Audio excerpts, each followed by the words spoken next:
The Buddha recommends two things to do after you've heard the Dhamma and while you're listening to the Dhamma.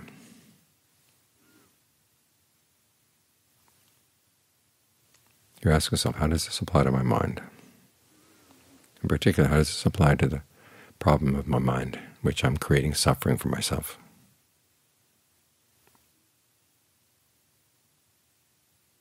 It's called appropriate attention. You take the lessons you learn from the Dharma that you heard in talks, and also from the Dharma you notice just as you go through the day, and you apply them to this problem of suffering. There's a famous incident in Ajahn Mun's life. There was a senior monk from Bangkok who was not all that impressed with the forest tradition. His teacher was. And so his teacher would drag him to the northeast to pay respects to Ajahn Mun and the other forest Ajahns. And this city monk was not all that impressed. His attitude was, if you wanted to hear the Dhamma, you had to be in Bangkok. That's where all the well-educated Dharma speakers were. So he asked Ajahn Mun, here you are out in the woods, how do you hear the Dhamma? Where do you get to hear the Dhamma? And Ajahn Mun's response was, I hear it 24 hours a day, except for when I'm asleep. A leaf falls. It's a lesson in impermanence. An animal cries. You reflect on suffering. So there are Dharma lessons all around.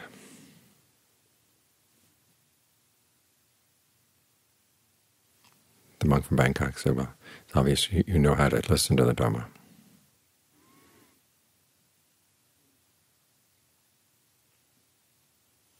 So you want to learn how to listen to the Dhamma too.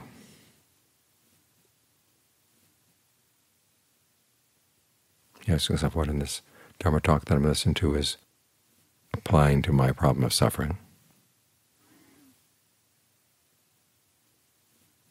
Or when you see someone else creating suffering, you ask yourself, to what extent do I do it the same way? When you're looking outside, you want to bring it inside. When you're listening outside, to bring it inside. Because this is where the real Dharma is. It's inside. We tend to think the Dharma is out there in the words that the Buddha left behind, the Ajahns left behind. But those are just reflections on the Dharma, pointers to the Dharma. There's a Pali term, Dhammadesana, which they use for Dhamma talk. And desana literally means to point out. The words point to the Dhamma. But the Dhamma is a quality of the heart.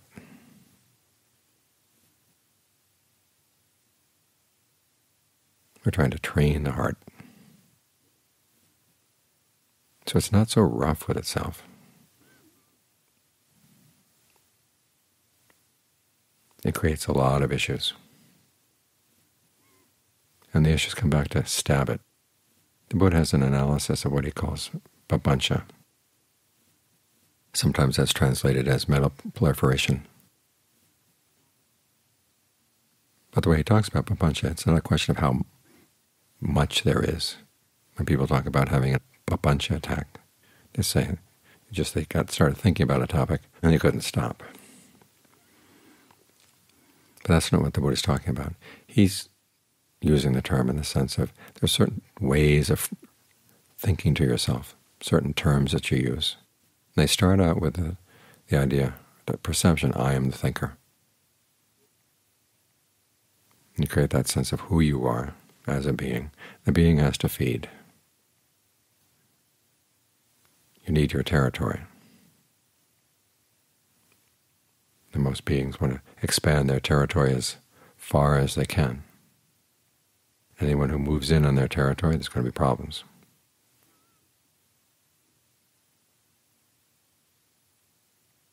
So immediately you're creating the basis for conflict. As the Buddha said, that's where conflict comes from.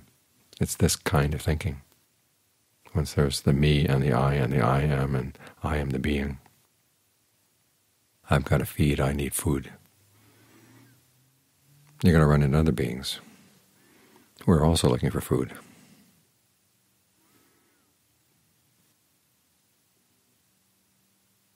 This is one of the reasons why we pull inside, because we realize that as we look for food in that way, those concepts we use come back and they stab us. He says they come back and they assail you.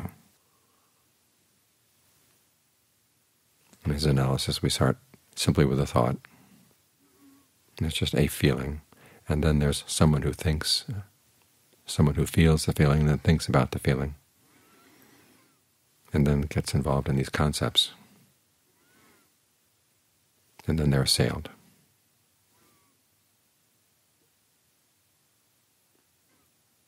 So you want to look into the concepts that you hold on to. To what extent do they assail you? Do they cause you a lot of problems? Because as the Buddha says again and again, the things that other people do to us are nothing compared to the suffering we cause for ourselves.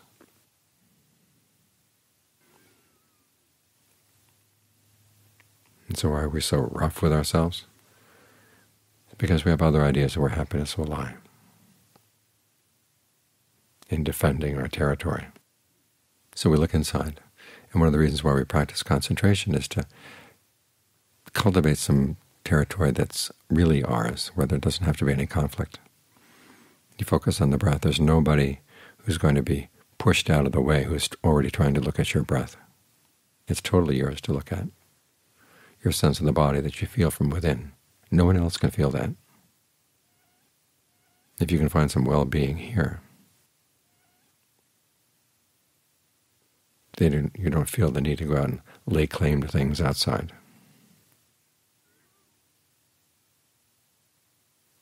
What you want out of other people, how you want them to think about you, all those things, you just leave it alone.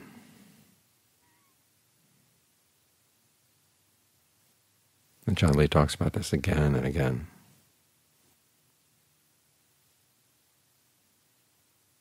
The words of other people, that's their karma. The thoughts of other people, that's their karma. Your karma has to do with how you're looking for happiness and how responsible you are,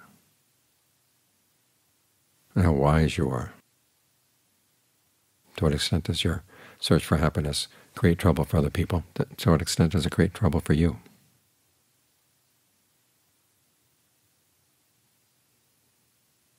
As long as you have no other alternative, you're going to resent these questions. But if you have this alternative inside, or simply by the way you breathe, by the way you allow the breath energy to go through the body, you can find some happiness. Then you can look at your other ways of looking for happiness outside, and you realize that it causes a lot of trouble. And begin to realize there are a lot of issues out there you just don't have to get involved in.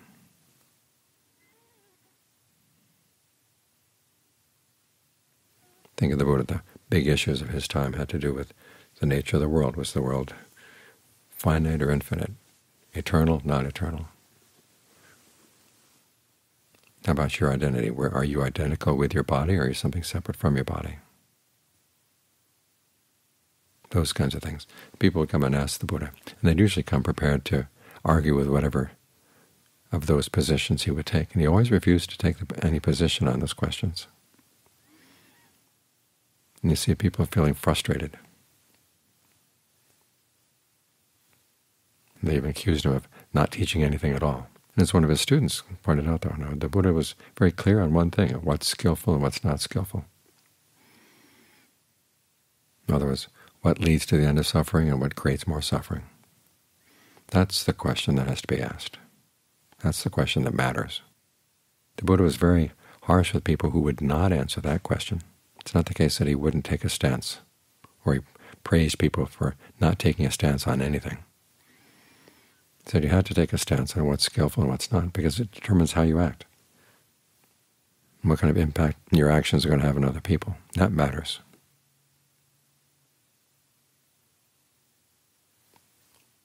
But as for questions outside of that, why bother? They're just turf battles over astroturf. In other words, you can't even eat the grass.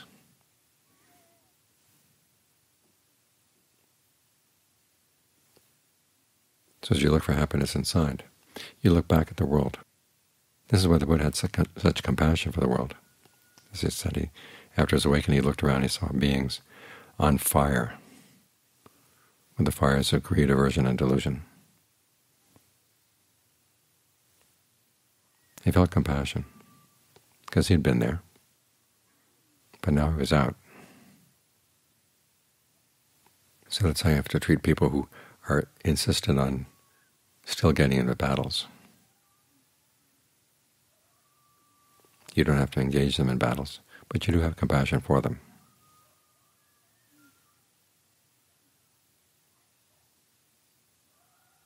That's how you can learn how to live in this world and not have to suffer from it. Because you're not looking for your happiness in the world. You're looking for it through the skills that you can develop inside.